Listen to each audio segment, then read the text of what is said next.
अस्सलामुअलैकुम प्यारे दोस्तों। लखनऊ की सड़क पर एक लड़की खड़ी थी। वो ऑटो रिक्शा वाले का इंतजार कर रही थी कि अचानक उसको एक ऑटो वाला दिखाई दिया। उसने उसको रुकने का इशारा किया तो ऑटो रिक्शा वाला रुक गया। रिक्शा वाला उस खातून से पूछने लगा कि आपको कहाँ जाना है। उस हिंदू लड़की ने देखा कि रिक्शे वाला एक मुसलमान है। उसने सर पर टोपी पहन रखी है और चेहरे पर सुन्नत रसूल सल्लल्लाहु अलैहि वसल्लम सजा रखी है, यानी दाढ़ी रखी है। तो उस लड़की ने ऑटो वाले को मौलवी समझकर दिल ही दिल में कहा, मैं इससे कह देती हूँ कि मुझे कहीं नहीं जाना। लेकिन क्योंकि उस लड़की का ऑफिस एक सुनसान जगह पर था, वहाँ पर ज्यादा दूसरी सवारियां नहीं आती थी और गर्मी की वजह से उसकी हालत भी खराब हो रही थी। उस लड़की के पास अब कोई ऑप्शन मौजूद ना था, लिहाजा मजबूरन उसे मौलवी के साथ बैठना ही पड़ा। उस लड़की ने कहा, मुझे सिविल लाइन जाना है। उस लड़की ने किराया पूछा तो रिक्शे वाले ने बताया 200 रुपये किराया होगा। लड़की सोचती है, मैं तो रोजाना यहीं से अपने घर जाती हूँ और 300 किराया देकर जाती हूँ। ये सब जो कहते हैं कि मौलवी बुरे होते हैं, लालची होते हैं और हवस के मारे होते हैं, ये दाढ़ी वाले भरोसे के काबिल नहीं होते, ये सब सवाल उसके जहन में गर्दिश कर रहे थे और वो परेशान नजर आने लगी। दूसरी तरफ गर्मी शदीद थी। इतने में ऑटो वाला कहने लगा, चलिए आप 180 रुपये दे दीजिएगा।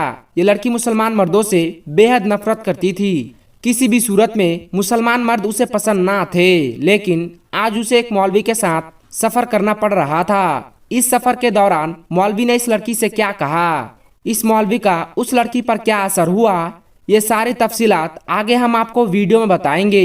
उससे पहले आपसे एक छोटी सी गुजारिश है कि आप इस वीडियो को 1 लाइक लाजमी करें और आपने चैनल को अभी तक सब्सक्राइब नहीं किया हुआ है तो जल्दी से आप इस चैनल को सब्सक्राइब कर लीजिए, क्योंकि हम आपके लिए बहुत ही प्यारी प्यारी वीडियो लाते रहते हैं। प्यारे दोस्तों, लड़की रिक्शे वाले के साथ जाने को तैयार हो गई और रिक्शे वाले से कहा, मेरा सामान उठाने में मेरी मदद करो। रिक्शे वाले ने सारा सामान उठाकर ऑटो में रखा और वो चल पड़े। दूर जाकर ऑटो वाले ने कहा, मैं दरअसल एक बयान सुन रहा था जो कि दरमियान में ही रह गया है। अगर आप बुरा ना माने तो क्या मैं इसको पूरा सुन लूं? ये सुनकर वो लड़की कहने लगी, हाँ मुझे कोई प्रॉब्लम नहीं है, आप पूरा सुन लीजिए। लड़की के ऐसा बोलने पर ऑटो ड्राइवर अपनी टेप को एक बार फिर से ऑन किया। उसमें एक मौलवी साहब औरत के पर्दे के बारे में बात कर रहे थे। ये ना चाहते हुए भी उस लड़की को अब वो बयान सुनना पड़ रहा था। वो लड़की लिबरल और बेदीन दोस्तों के साथ रह रहकर उसके दिल में मुसलमानों के लिए नफरत ही भर गई थी। मौलवी खूंखार भेड़िए होते हैं जिनका मकसद माल, हवस, लालच और औरत के जिस्म के सिवा और कुछ नहीं होता। मजहब के नाम पर पैसा बनाना इनका काम होता है। लेकिन ये लड़की अब इस मौलवी के साथ ऑटो में थी और ना चाहते हुए भी एक मौलवी का बयान सुन रही थी। इस बयान में मौलवी साहब गरजदार आवाज में बता रहे थे कि औरत का पर्दा कितना जरूरी है। वो कह रहे थे, पर्दा अल्लाह ताला का हुक्म है। पर्दा औरत के जिस्म का मुहाफिज है। उसके चेहरे से लेकर जिस्म के तमाम हिस्से, हाथ और पांव को ढककर हजारों की भीड़ में भी पर्दा उसे महफूज होने का यकीन दिलाता है। पर्दा औरत को शैतानी नजरों से महफूज रखता है। इसलिए अल्लाह ताला ने कुरान पाक में फरमाया है, ये नबी अपनी बीबियों और अपनी बेटियों और मुसलमान की औरतों से कह दो कि वो अपने आप को चादर से ढांप लिया करे। इससे उनकी बहुत जल्द शनाख्त हो जाएगी और फिर वो ना सताई जाएंगी और अल्लाह बख्शने वाला है, बहुत मेहरबान है। पर्दा औरत की इज्जत की सलामती का सामान है। इसके पाक दामन होने की भी जाहिरी अलामत है। हकीकत में पर्दे में ही औरतों की इज्जत है। लेकिन बेपर्दा औरत का मिसाल उस खुले गोश्त जैसी है जिस पर मक्खियां आकर बैठती है और उस पर बैठकर उसे गंध कर जाती है। हर कोई उसे खाने की निगाह से देखता है। ये बयान सुनकर उस लड़की को लगने लगा है जैसे कि ये सब अल्फाज उसी के लिए बोले जा रहे हो, क्योंकि जब वो ऑफिस आती जाती तो हर आवारा लड़कों की नजर उस पर पड़ती। रास्ते में लोग उस पर आवाजें कसते। उसको ऐसा लग ही रहा था कि इतने में अपनी गली के बाहर पहुंच गई थी। उसके घर के सामने ऑटो रुक चुका था। लड़की ऑटो से उतरी और कहने लगी, आप मेरा सामान बाहर रख दीजिए।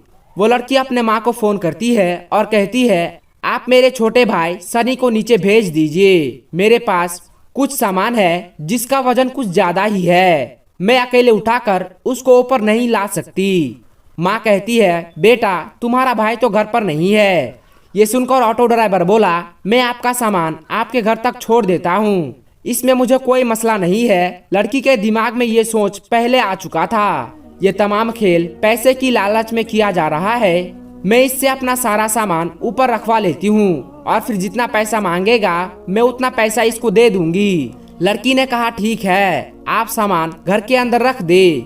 मौलवी ने सामान उठाया और लड़की के पीछे चलते चलते सारा सामान फर्स्ट फ्लोर पर उसके फ्लैट के सामने रख दिया। लड़की ने 300 रुपये निकाल कर उसकी तरफ बढ़ाए तो ऑटो ड्राइवर ने कहा, किराया की बात तो 180 की थी, तो यह ज्यादा पैसे क्यों दे रही है? लड़की ने कहा, मैं रोजाना ऑफिस से घर ऑटो में ही आती जाती हूँ, ये मेरा डेली का किराया मैं आपको दे रही हूँ।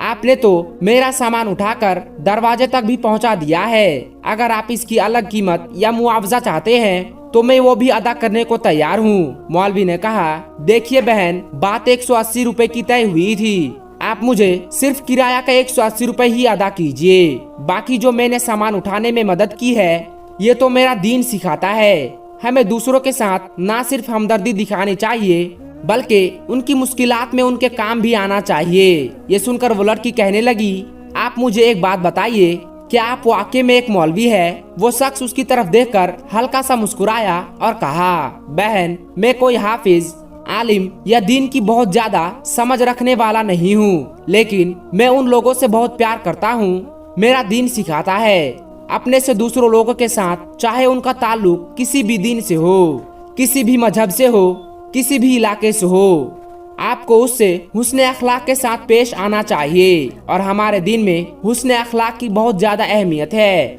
आपको मौलवी और मुसलमानों के मुतालिक गलत बताया गया है। आज आपने एक मुसलमान को देख लिया है कि मेरे दीन में दूसरों की मदद का बहुत ही ज्यादा अज्र बताया गया है। उसे ये बात कहकर मौलवी सीढ़ियों से उतरता हुआ चला गया और वो लड़की अपने घर चली गई।